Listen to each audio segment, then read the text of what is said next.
Урматтуу министрлик комитетинин төрагасы, сиз мына жаңы технологияга абдан сөздөрүңүздө көп маани бересиз да. Азыр адамдар Марска конуп атат. Илон Маск мисалы. Анан биз болсо $770 Россиядан, $440 Өзбекстандан алат экенбиз жана пестицид жана азоттук жер семирткичтердичи. Ушуларды өзүбүз өндүргөнгө мүмкүнчүлүк жокпу?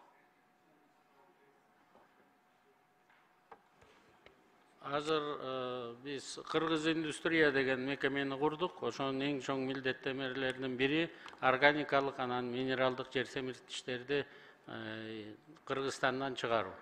Ошонун үстүндө иштеп атат. Даяр бизнес проектлер болсо биз кабыл алып, бизнесмендер менен чогуу иштеп кеткенге, же болбосо финансын берүүгө даярбыз. Убактысын белгилеп туруп ушул багытта жакшы десеңиздер, анткени канча акча каражат тышка чыгып кетип калып атат да. Бул бир. Экинчи, жана 17 компания, жеке менчик компаниялар жер семирткичтерди алып келет экен.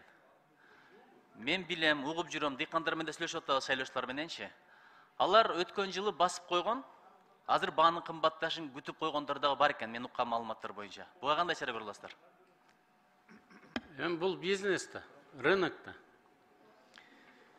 Рынок буга эмне үчүн чара көрүшүбүз керек? Кайраларга рахмат дешибиз керек. Арзан баа менен сатып алып, азыр бизге жер семирткич берип атасыңар деп. Бирок биз дагы колубуздан келсе, Айыл Чарбада илгери Кыргыз ресурсу деген компания бар эле. Анан жана Агро Холдинг деген компаниялар бар болчу. Ошондой да компанияларды түзүп, биз дагы ошо бизнестерди туурап, жер семирткичтерди күзүндө сатып алайлы, битумду кышында сатып алайлы деген аракеттердин үстүндө болуп атабыз.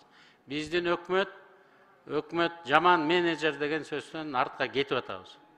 Жакшы кишилерди алып, технологияларды колдонсок, өкмөттүн компаниялары дагы өзүнүн милдеттерин так аткара алат деген жолго түштүк.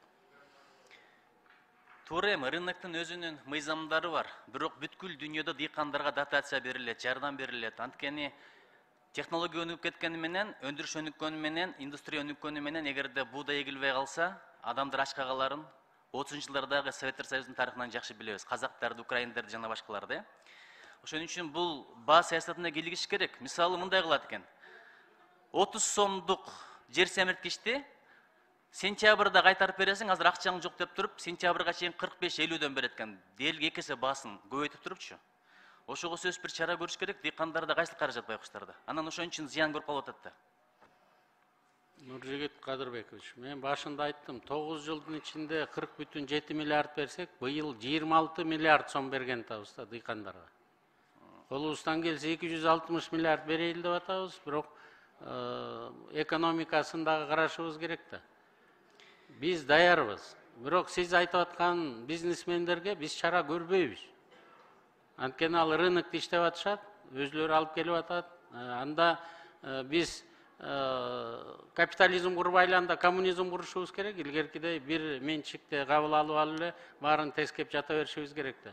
Биз ал рынок шартында ушундай ыңгайлуу шарттар менен иштеп, өзүнө пайда көрүп аткан бизнесмендерден салыгын чогултуп алышыбыз керек.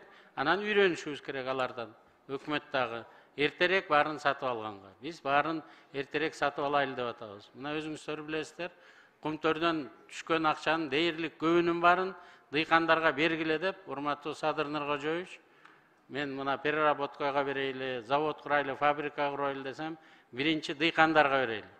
Элдин көңүлү тойсун, курсагы тойсун деп, мына быйыл $176 миллион жалпы эсеби менен 25-26 миллиард болгон атат.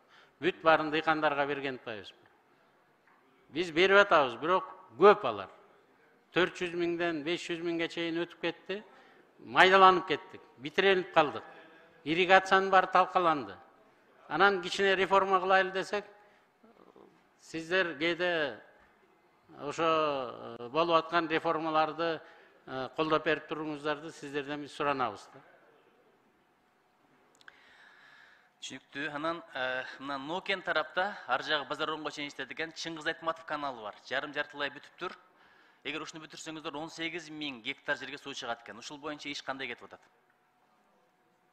Ирригация боюнча биз өзүнчө сиздерге парламенттик угуу жасап берейли. Бүт каналдарыбыз боюнча кандай иштерди биз камтыган атабыз, мындан ары кандай астыга жылган атабыз. Аскарбек Сапарбекович, Айтматов атындагы каналды билесизби? Жооп бергиле, кимиңер билсеңер да, мен билбейт экенмин. Суу чарбасынын жетекчиси адресине жооп берип койсун. Урматтуу Нуржигит Кадырбекович, Чыңгыз Айтматов каналы Өкен району боюнча быйыл планга киргизилген, бирок толук эмес. Рахмат. Россиядагы бир эле район же бир эле облус биздеги чыккан бүт продукцияны сатып алып койгонго мүмкүнчүлүгү бар да. Ошон үчүн мен оюмча өкмөттүн, министрликтин негизги милдети лабораторияларды куруп бериш керек болуп атат. Ушул багытта эмне иштер болуп атат?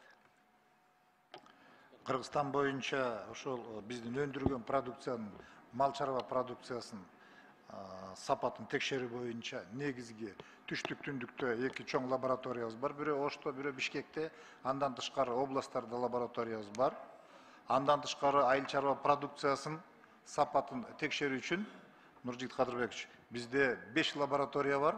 Anın ekosuna bıyılkı yılda 50 milyon so'mgo жаңы ошол лаборатория шаймандар алынат. Акча бюджеттен каралып бөлүндү. Кийинки суроо, жер семирткичтерди ашыкча өтө көп берип коюп, ошондон чыккан продукцияны адамдар пайдаланып, азыр онкологиялык ооруларга таасир болуп атат деген дагы бир гипотезаны уктум. Канчалык чындыгы бар, бул багытта кандай чараларды көрөсүздөр? Бул сиз айтып аткан маалымат төгүн маалымат эмес, жөн жеринен чыккан жери жок. Бул жерде отурганыңыздар жалпы кыргыз эли билет. Ошондуктан ошол акыркы 3 жылда бизнести текшерүүгө чектөө коюлгандыктан буларды текшерүү мүмкүн болбой аткан.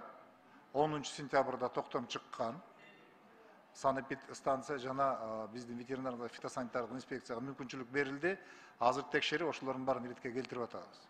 Сезон башталганда, сезон дегениз кандай эми? Айыл чарба өсүмдүктөр бышкан убакта дагы ушул атайын тесттерлер менен камсыз кылып, биз катуу текшерүүгө өтөбүз. Монголия 1 миллиард тарак отургузабыз деген өзүнүн планын койду. Биз дагы ошондой бир жашыл Кыргызстан деген долбоор кылып баштабайлыбы? Бизден жакшы бак калсын дейт, жакшыдан бак калат деген сөз бар. Чоң рахмат.